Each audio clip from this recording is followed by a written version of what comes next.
अरे भाई, आमिर खान की लाल सिंह चड्ढा इसलिए फ्लॉप नहीं होगी क्योंकि बीजेपी का प्रचार तंत्र पूरी तरह से लगा हुआ है बॉयकॉट आमिर खान, बॉयकॉट लाल सिंह चड्ढा का प्रचार करते हुए। वो फ्लॉप इसलिए होगी क्योंकि वो अच्छी फिल्म नहीं होगी। मैं आपको याद दिलाना चाहूंगा आमिर खान की ये 3 फिल्में, दंगल, पीके और सीक्रेट सुपरस्टार।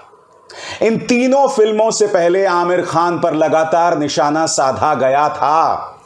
ये तीनों फिल्में सुपरहिट साबित हुई थी क्योंकि ये तीनों फिल्में अच्छी फिल्में थी। दूसरी तरफ आमिर खान की ये फिल्म आई थी thugs of Hindustan, super flop. क्यों? क्योंकि फिल्म खराब थी। किसी के प्रचार करने से कोई फिल्म हिट या फ्लॉप नहीं हो जाती, मगर आमिर खान के पीछे ये लोग इतनी बुरी तरह से पड़ गए हैं दोस्तों कि जिसका कोई सानी नहीं। आमिर खान को धर्म विरोधी बताया जा रहा है, आमिर खान को देश विरोधी बताया जा रहा है। मैं आपसे एक सीधा सा सवाल पूछता हूं। ये वीडियो देखिए, अक्षय कुमार टोरंटो में मौजूद है, कनाडा के टोरंटो में। यहां ये 2 बातें कह रहे हैं। पहली बात कह रहे हैं कि आई लव टोरंटो। दूसरी बात ये कहते हैं कि जब मैं रिटायर हो जाऊंगा तो मैं कनाडा में आकर सेटल हो जाऊंगा। अक्षय कुमार कनाडा के नागरिक भी हैं। जी हां, वो अक्षय कुमार जो प्रधानमंत्री नरेंद्र मोदी से इंटरव्यू करते हैं तो कहते हैं कि आम काट के खाते हैं या चूस के खाते हैं। वो अक्षय कुमार जिन्होंने पिछले 5-6 सालों में हिंदू राष्ट्रवाद, भारतीय संस्कारों के नाम पर खूब खेती की है। मैं आपसे पूछना चाहता हूं, ना आमिर खान, ना शाहरुख खान, ना सलमान, तीनों भारतीय नागरिक हैं और तीनों ने कभी ऐसा नहीं कहा है कि हम भारत छोड़ के रिटायरमेंट के बाद किसी और देश में जाकर सेटल हो जाएंगे। तो मैं आपसे पूछना चाहता हूं कि आपके दोहरे मापदंड क्यों? जब अक्षय कुमार कनाडा के नागरिक हैं, आप उस पर तो सवाल नहीं उठाते हैं। हालांकि ये उनका अधिकार है, वो जिस भी देश की नागरिकता लेना चाहें, वो जहां भी अपने आप को सुरक्षित महसूस करें। जब अक्षय कुमार ये कहते हैं कि रिटायरमेंट के बाद मैं कनाडा में सेटल होना चाहता हूं, तब आप उनसे ये सवाल नहीं पूछते कि आप भारत में असुरक्षित महसूस करते हैं क्या? मगर आप आमिर खान पर निशाना साध रहे हैं। क्यों? क्योंकि भारतीय जनता पार्टी का प्रचार तंत्र यह कह रहा है कि आमिर खान को इस देश में असुरक्षा महसूस होती है। दोस्तों, आपके स्क्रीन पर यह देखिए, इस तरह का प्रोपेगेंडा चल रहा है आमिर खान के खिलाफ, चाहे भारतीय जनता पार्टी के छोटे मोटे नेता हों, चाहे भारतीय जनता पार्टी द्वारा संचालित मीडिया हो। अब इस बंदे को देखिए, कपिल मिश्रा, ये वो आदमी है, ये पलटू वो आदमी है।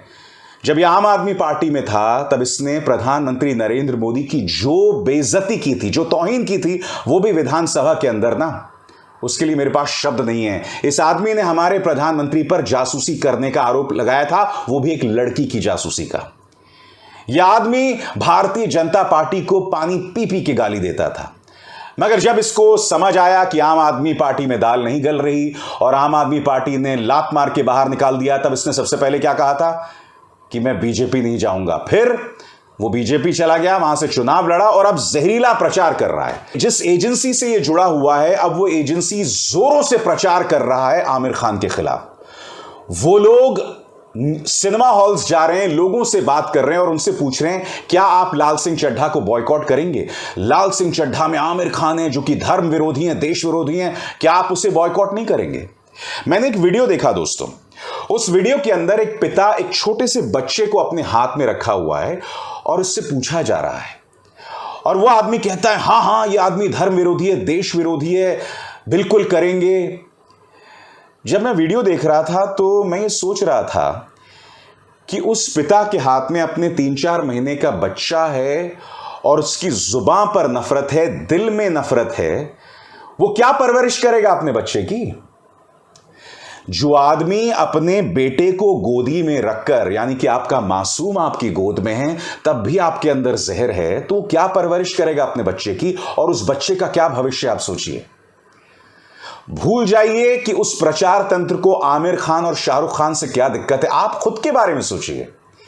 उस जहर के चलते आप अपने आप को क्या बना रहे हैं, उस पर गौर कीजिए। आप आमिर खान के बारे में कहा जा रहा है कि इसने पीके फिल्म में यह कहा था भगवान लापता हैं, हमारे भगवान को लापता कैसे बताया?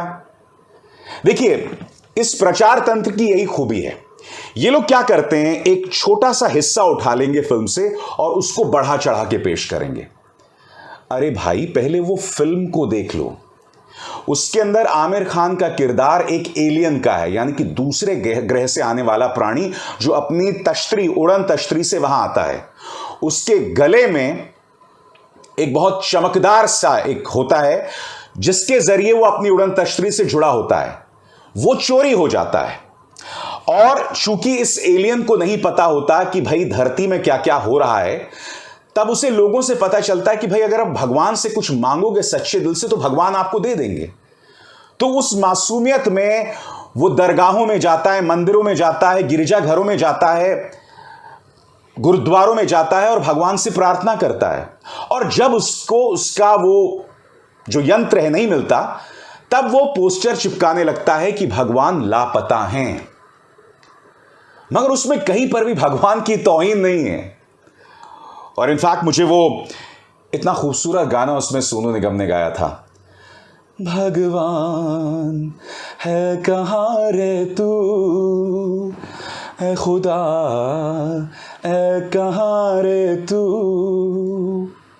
भगवान है कहाँ रे तू, ऐ खुदा है कहाँ रे तू। वो ढूंढ रहा है भगवान और खुदा सबको।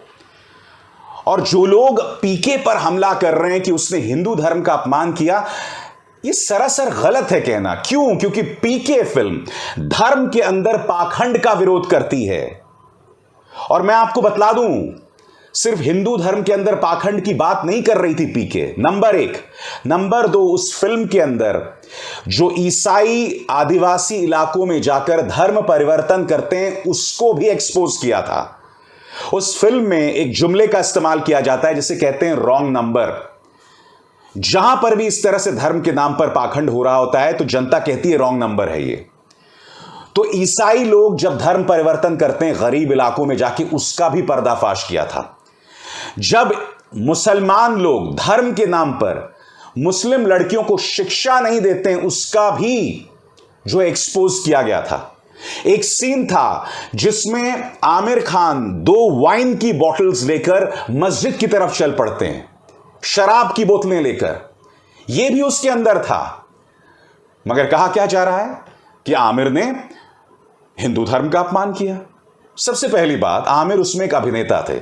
उस फिल्म के डायरेक्टर थे राजू हिरानी जो एक हिंदू हैं।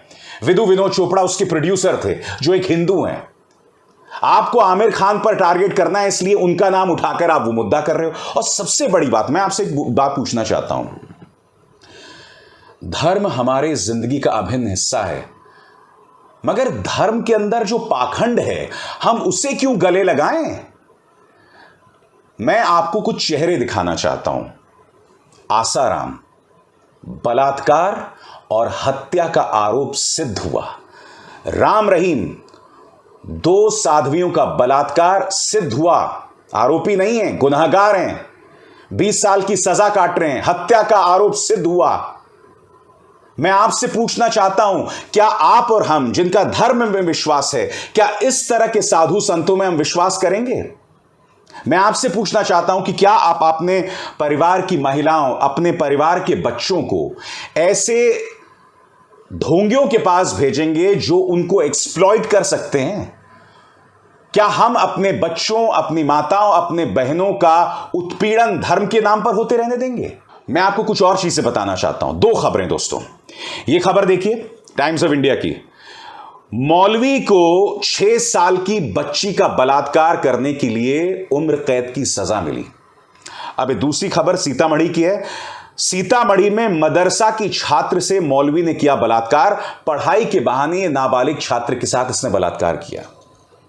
मैं आपसे पूछना चाहता हूं, ये मौलवी हैं, ये धर्म से जुड़े हुए हैं, क्या आप ऐसे लोगों पर विश्वास करेंगे? बताइए।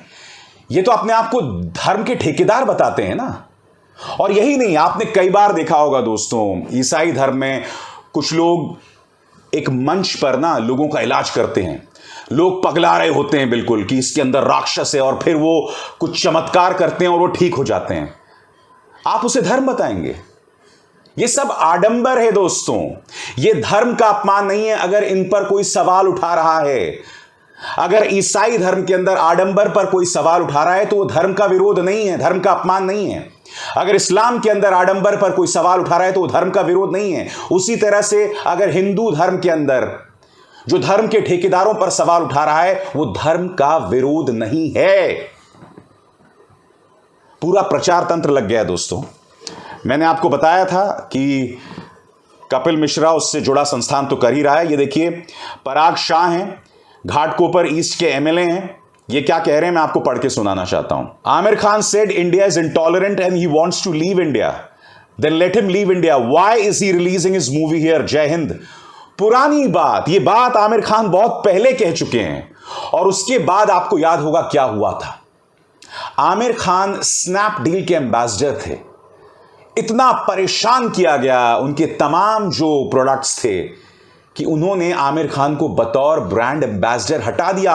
और आमिर खान ने कहा क्या था? आमिर खान ने खुद थोड़ा ना कहा था कि मैं देश के अंदर असुरक्षित महसूस करता हूं। आमिर खान ने कहा था कि मेरी पत्नी ने जो देश के अंदर मॉब लिंचिंग हो रही है उससे चिंतित होकर कहा था कि मैं अपने बच्चों के लिए सुरक्षित महसूस नहीं कर रही हूं, तो क्या मुझे अपने बच्चों को विदेश में भेज देना चाहिए। इस पर आमिर खान ने कहा था कि यह बहुत बड़ी बात है, किरण ने ऐसी बात कही, और किरण राव खुद एक हिंदू हैं। तो कहने का अर्थ यहां पर यह है कि इस बयान को लेकर उस वक्त भाजपा ने टारगेट किया। खुद स्वर्गीय मनोहर पारिकर ने यह कहा था कि हमने उनको सबक सिखाया था। भाजपा के प्रचार तंत्र ने इस कदर स्नैपडील पर दबाव बनाया कि आमिर खान को हटा ही दिया गया। तो ये तो बहुत पुरानी बात हो गई। और देखिए कौन क्या कह रहा है भाजपा का नेता। ये है जेपी वलुरु बीजेपी। ये क्या कह रहे हैं पता है ना, लाल सिंह चड्ढा के साथ क्या करना चाहिए, जिसने हमारे भगवानों को लापता बताया था। उसकी फिल्म आने वाली है लाल सिंह चड्ढा, पता है ना उसके साथ क्या करना है। ये जेपी वलरू है। मैं आपको बता चुका हूं कि लापता उस फिल्म में आमिर खान क्यों बता रहे थे, और मैं आपको यह भी बतला चुका हूं कि पीके फिल्म के अंदर उसने धर्म के आडंबर को एक्सपोज किया था। मैं फिर आपसे पूछना चाहता हूं, हमारा रिश्ता धर्म से है, हमारा रिश्ता हमारे ईश्वर से है, हमारा रिश्ता हमारे आराध्य देव से, हमारा रिश्ता धर्म के आडंबर से नहीं है, नहीं है धर्म के आडंबर से। आप खुद बताइए, खुद अपने गिरबान में झांकिए। उस प्रचार तंत्र के जहर के चलते आपकी यह हालत हो गई है कि आप अपने बच्चों को गोद में रखते हुए इस तरह की जहरीली बातें कर रहे हैं। प्राइम टाइम पर जो जहर आप लगातार देख रहे हैं, आपको यह भी नहीं पता है कि आप जब वो जहर देखते हैं तो आप अपने साथ में अपने छोटे छोटे बच्चों को बिठाकर वो जहर देख रहे हैं। और मैं दावे के साथ कह सकता हूं, आज जब मैं आपसे अपील कर रहा हूं कि उस आडंबर के चलते अपने अंदर जहर मत भरिए, मैं आपके फायदे की बात कर रहा हूं। मैं दावे के साथ कह सकता हूं कमेंट सेक्शन में कुछ नफरती चिंटू आएंगे, वो भी मुझे ही अनाप शनाप कहेंगे। आप कहिए, जरूर कहिए, खुलकर कहिए, मुझे फर्क नहीं पड़ रहा है, क्योंकि उस जहर का असर मुझ पर नहीं है। मैंने उस जहर से अपने बच्चों को दूर रखा है। मेरे घर में वो जहरीले न्यूज चैनल्स नहीं चलते हैं। मैं हर बार अपने कार्यक्रमों के जरिए भाईचारे की अपील करता हूं और हमेशा करते रहूंगा, क्योंकि देश की तरक्की का रास्ता उसी भाईचारे से होकर गुजरता है, उसके अलावा कुछ नहीं। आपको यह समझना पड़ेगा कि आमिर खान पर क्यों निशाना साधा जा रहा है। उसका जवाब यह है कि 2019 के बाद भारतीय जनता पार्टी ने अपने तेवरों को और उग्र कर दिया है। इसी के अंतर्गत क्या हुआ मैं आपको बताता हूं। इसी के अंतर्गत बॉलीवुड पर निशाना साधा जा रहा है। जो बॉलीवुड में इनके सामने नहीं झुक रहा है उस पर निशाना साधा जा रहा है। इस तरह से कि शाहरुख खान के बेटे तक को नहीं बख्शा गया। आर्यन खान को 1 महीने तक जेल में रखा गया फर्जी मामले में। खुद एनसीबी ने उन्हें क्लीन चिट दे दी। आमिर खान और शाहरुख खान दोनों के बारे में कहा जाता है कि ये लोग मोदी सरकार के सामने नहीं झुक रहे हैं। और आमिर खान का एक पुराना रिश्ता रहा है प्रधानमंत्री नरेंद्र मोदी के साथ, क्योंकि जब वो गुजरात के चीफ मिनिस्टर थे तब नर्मदा बचाओ आंदोलन के साथ आमिर खान जुड़े हुए थे। और उस वक्त आपको याद होगा इनकी एक फिल्म आई थी फना, उसे गुजरात में बैन कर दिया गया था।